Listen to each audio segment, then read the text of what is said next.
Good morning and welcome to Mass Memorial Virtual Sunday School presentation. The theme for the quarter, God's Law is Love. Unit 3, Christ Frees, Law Enslaves, Sunday, November 26, 2023. The lesson titled, Do What is Helpful. 1 Corinthians 10, 23 to 33, 11 and 1. The key verse for today's lesson is, All things are lawful for me, but all things edify not. 1 Corinthians 10, 23b, King James Version. The aim for our lesson is to evaluate the tension between the Corinthian believers' freedom in Christ and the polytheistic religious understanding. Wrestle with the discord that emerges from differences between what is lawful and what is beneficial, and also to discern opportunities to glorify God and honor others in your religious liberty. The word polytheistic has reference to the worship of more than one God. Our lesson background, the book of Corinthians was written by the Apostle Paul to the church at Corinth, and it dealt with many social issues from adultery to lawsuits among believers. Paul the Apostle, the writer of the book of Corinthians, 1st and 2nd, and we've had information on Paul before, and we know that he was a devout follower of Christ, who was always concerned about the church and its doctrine in the new Christianity. Another lesson background word is idolatry.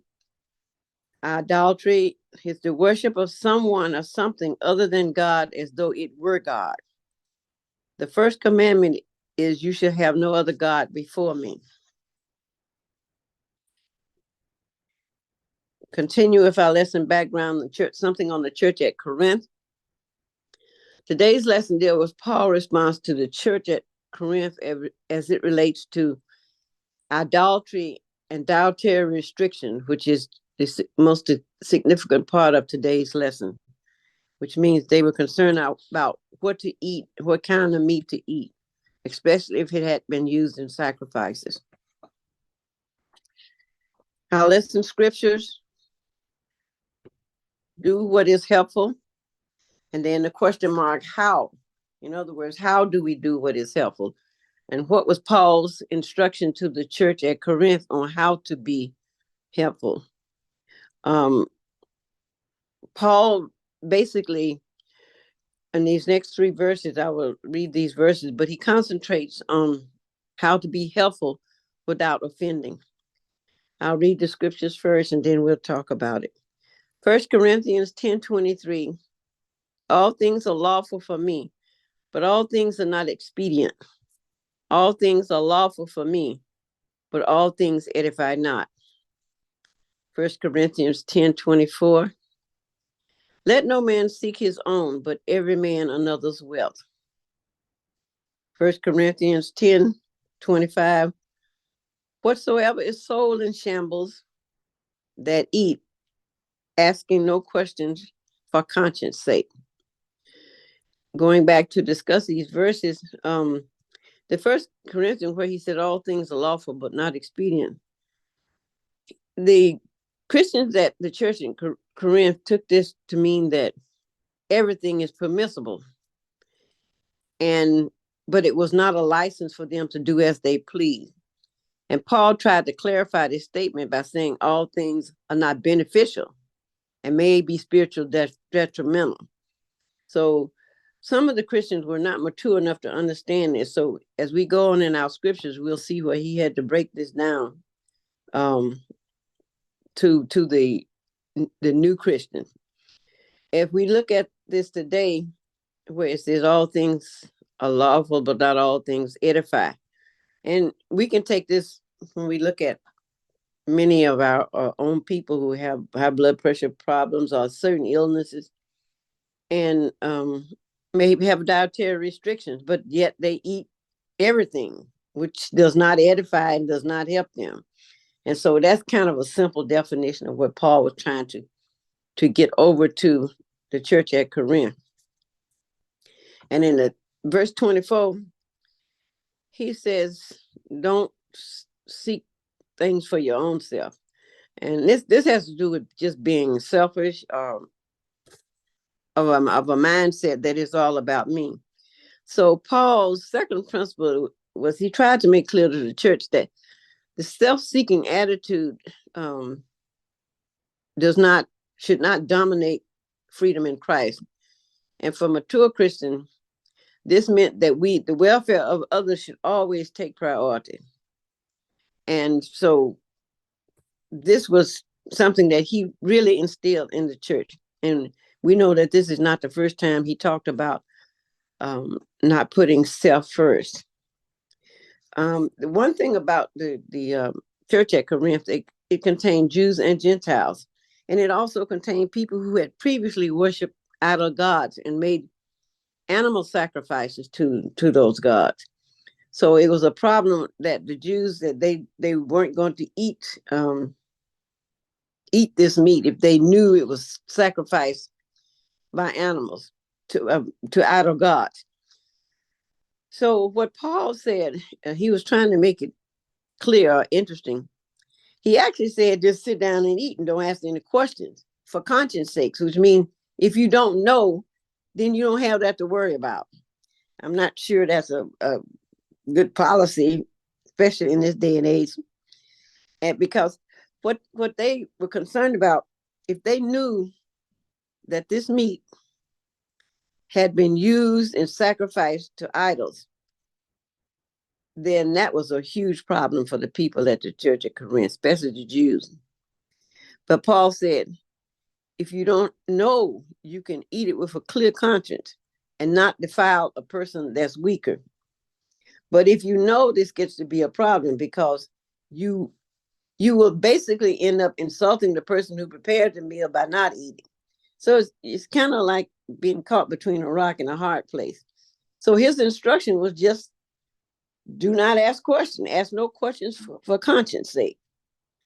It's if somebody's like if somebody say something, they saw a crime, and you say, well, don't tell me because I don't want to know. So it frees your conscience from what they were going to tell you. So that was Paul's stand on not eating meat, especially if they didn't know. Our next scriptures, 1 Corinthians 10:26-28. 1 Corinthians 26 says, for this earth is the Lord and the fullness thereof. 1 Corinthians 10:27. If any of them believe not, bid you to feast, and ye be disposed to go. Whatsoever is set before you, eat, asking no questions for conscience sakes. Here we hear this same verse again. Just don't ask any questions. So 1 Corinthians 10:28 says, but if any man say unto you, this is offered in the sacrifice unto idols, eat not for his sake that showed it, and for conscience sake, for the earth is the Lord and the fullness thereof. This verse gets to be a little bit confusing. Paul was trying to instill in him that, follow the rules out of love and concern for a weaker Christian. Here he meant that if it is seen by evil, if it seems evil to others that don't understand, then for their good, do not eat. So here again, he's considering the other person. It's like sitting down, and if they say, well, this meat was sacrificed, I'm not going to eat. Then he's saying, well, you should not eat. You should not eat that meat, because if you do, you will offend the person that has just made that statement. So it gets kind of complicated in terms of his ideas and his recommendation. But he really is trying to get the church to see that you must put others first in any decision making that you do, especially concerning this business of idolatry. And the other important thing is that where he says that for the earth is the Lord and the fullness thereof, actually it's just saying that All food come from God and is permissible to the believer. That's the general statement. But because there was so much idolatry within this church from previous people, he had to be very cautious on how he handled this matter at the church. Our next scriptures, 1 Corinthians 10:29 through 31. 1 Corinthians 10:29. Conscious, I say, not thine own, but of the other. For why is my liberty judged of another man's conscience? 1 Corinthians 10:30. For if I by grace be a partaker, why am I evil spoken of for that which I give thanks? Okay, so we're going to stop with those two verses because the next set of verses deal with why we should be helpful. In verse 29, where he talks about a person's liberty being judged of another man's conscience, this Paul was trying to get them to see that they should not be a stumbling block for those who have not grown in the faith.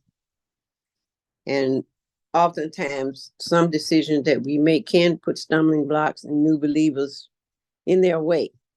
He was just saying, for your conscience sake, think of somebody else before you think of yourself. And your liberty is judged based on the other man's conscience. So if that man feel offended, then you should be affected if that person is offended. And oftentimes we, in this society, it seems like you can offend and don't bother to apologize, don't bother to ask for forgiveness. So Paul had the same issue that we have today, where people do not put others first. They only think about themselves, or how does it affect me? Not understanding how it might affect someone else.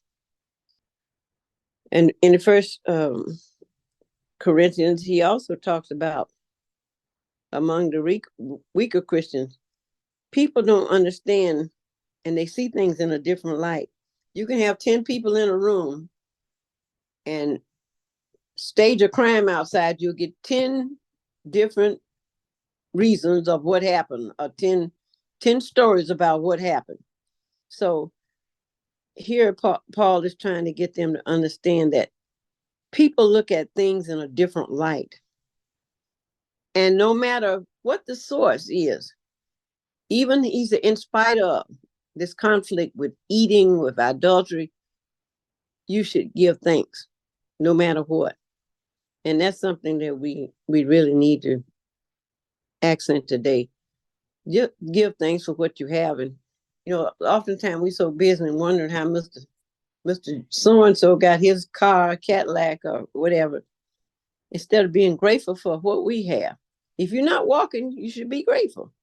So, Paul was just trying to say, God is in this picture and he has given us all of these things. Just be thankful, but also be considerate of others. In our next set of scriptures, Paul kind of explains why we should be helpful. Now, we dealt with how to be helpful. That's by putting others first. And these next few scriptures deal with why we should be helpful. And so we'll start with 1 Corinthians 10:31 through 10:33 and 11:1. 10:31, whether therefore ye eat or drink or whatsoever ye do all to the glory of God. 1 Corinthians 10:32, give none offense, neither to the Jews, nor to the Gentiles, not to the church of God. 1 Corinthians 10:33, even as I please all men in all things, not seeking mine own profit, but the profit of many, that they may be saved. And finally, he says, be ye followers of me, even as I also am a follower of Christ. So going back, looking at this verse, the first verse, which is probably the most important verse of all these scriptures, whatever you do, you should be doing it for the glory of God. And when we talk about glorifying God, we talk about exalting his attributes of love, caring about others. And sometimes we lose sight of this and we focus our attention on ourselves and our lifestyles. And it does not oftentimes reflect that Christ is within us. And this verse also, Paul says we should not offend humanity. And that just has reference to other people. We should not offend other people. But if you consider that you're doing something for the glory of God, you really should do it. But there are issues today. We don't always do things for the right reason. And oftentimes, as we see at the church at Corinth, there are people issues. There are always people issues. If you look throughout the New Testament, every time Paul wrote a letter to the church, he didn't write it to the outside community. He wrote it to the church because there were so many issues within the church. A few months ago, we talked about circumcision. They were fussing about who should get circumcised and who should not get circumcised. And here at the churches at Corinth, one of the main issues was eating food that had been sacrificed to idols. But they were also bringing lawsuits against each other. So Paul had a lot to contend with because of human issues in the church. And those same issues are present in the church today. People sue each other, people fall out with each other. People say, this is my thing, I do it my way. And that's, it just makes for a mess, which is what Paul had to contend with. He wrote so many letters to the church because these newfound Christians had not yet grown as strong in the faith that Paul had grown. So he was always busy trying to give direction based on what God had given him.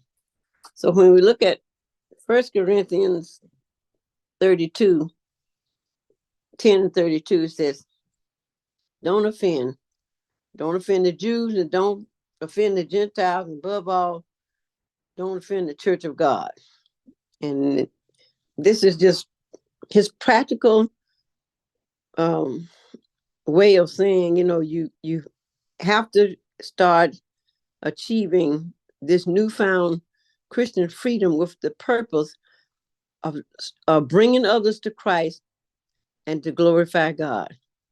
You have to give up. Well, the Gentiles didn't do this or the Jews didn't do that. You have to stop all of this. You have to stop this idol worship. And he just kind of wanted to say, this is why if you don't stop it, you won't be able to bring others to Christ because you'd be too busy bickering among yourself. So in verse 33, he has another suggestion on how they can do this and why they should do this. We know why, for the glorification of God. But he said, even as I please all men in all things, not seeking my own profit, but the profit of many, that they may be saved. And here Paul is confidently using himself as an example because he has patterned his life after Christ. And even though he says our Christian freedom is justified in faith, but we must live for the good of others. And this is one thing that he keeps stressing. And most of the time, when you put others first, you have a whole different kind of demeanor. You're not conflicted, and you have a more of a happy demeanor when you put others first. You're not struggling. Oftentimes power comes because power hungry people have a problem because they're in conflict with themselves. And that might be a little hard to understand, but oftentimes it's because you desire power for the wrong reason, or you desire to control others, or you desire to control a situation. But Paul says Christian freedom does not give you the right to offend other people. And so that was going on at the church in Corinth. This is a good lesson, I guess, to take to heart, because we can offend others in so many ways on how we approach them, how we talk to them. Um, and even we go so far as to put people in categories. You know, you let somebody come in church with a mink coat on and a man come in with some ragged shoes on. We have a whole different attitude, and they both may be seeking uh, the faith, seeking to know Christ. But because we have instantly made a decision about them, they may not be served at the level that they should be served. So Paul is saying, put aside all of this stuff that you're going through at the church. And we know the new church that was established had many different types of people. There were Greeks and there were Gentiles. Gentiles are considered anybody that's other than a Jew, but there were specific nationalities and groups. And many of those groups worshiped idol gods. And so they were constantly trying to insert this into this new found Christian church. But Paul said this is about the edification of Christ. And so his final advice to the church at Corinth, you know, it's not look at me like I'm it. It's look at me because I have become a true follower of Christ. That's what he was saying. And, you know, if someone made this statement today, you have to wonder how we would take it. If somebody said, well, look at me because I'm a follower of Christ. What in the world would go through our mind? But this is what Paul said to the congregation at Corinth, because they knew he was a devout follower of Christ. He said, I'm not doing this for my own profit, but for the profit of many so that they can be saved. And that's an important point. You don't seek to bring others to Christ to say, well, I brought 10 people to the church, or I brought in 10 members.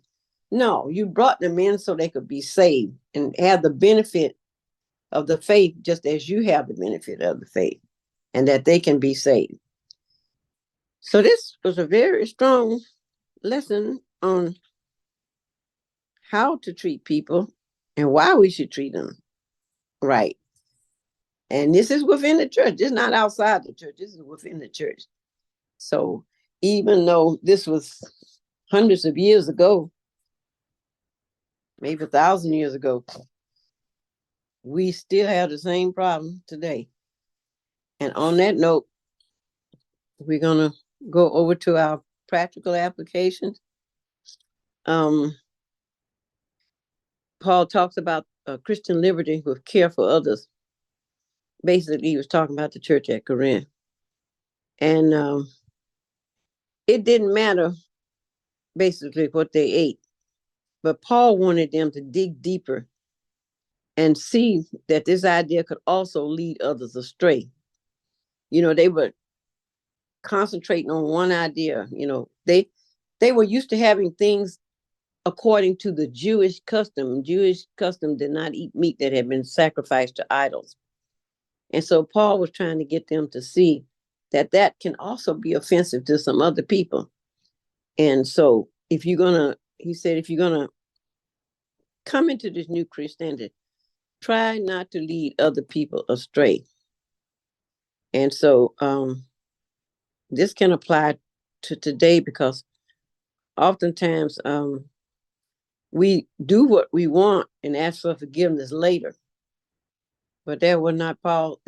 Paul didn't say do it that way. He just said, consider your decision at the beginning. Is it for this God's sake of glorifying God, or will my decision offend somebody else? And that's the question even in today, we need to ask. Will this decision that I'm making offend other people? So the statement above brings us to the realization that we must sometimes restrict our personal freedom to avoid putting stumbling blocks between believers in Christ. And we know we don't like to have our freedom restricted. And that means you might have to put off driving somewhere, or you might have to put off doing something in the church if it's going to offend somebody or put a stumbling block in someone's way. I think this idea of personal freedom has literally gotten out of hand, um, because we are using that statement for the wrong things. We see that in this world today, in all of these court cases, all of these issues that are coming up. It's about my way or no way. This is the way it's going to be. I don't care if it offends anybody. And so this lesson really warns us um, about this. It's not my way or no way. And when we get this attitude, as Paul says, it's hard for us to apologize, to ask for forgiveness. And this becomes the stumbling block. The lack of being able to forgive or being able to acknowledge that you did something wrong. And at the church at Corinth, they had their strong issues, but they also were eager to understand what Paul was trying to get over to them. It's about putting other people first, putting God first, and glorifying God in what you do. So being helpful to others does not always mean that we have to sacrifice everything that we do. But there's a willingness, but we have to have a willingness to limit our rights and our freedom to win others to Christ. And this is all happening at the church at Corinth, but it also happens today. We've even gotten selective as who we want to join the church. She don't need to be a member here. She been over there 10 other churches. And so we get real picky. So, when the new people come in, we don't want to give up. We don't want to train them in new positions. We don't want them to know what's going on. And what happens in that situation, it's like children on the playground where you have 2, 3 bullies. And over time, everybody leaves and only the bullies are left because they have caused the other players to want to leave, or they have put a stumbling block in their way. So what you end up doing, you end up being by yourself, thinking you're still doing the right thing, but you're doing it for the wrong reason. So as we come into this holiday season, this is the time of year we like to remember others who don't have food or shelter. But this is something we should do all year long, not just Thanksgiving and Christmas. So let us remember to be helpful to others, and remember, love gets us beyond ourselves. And on that note, I would say continue to join us in our virtual lessons. Have a happy Thanksgiving and be sure to give thanks for what God has done for you on a daily basis. Thank you.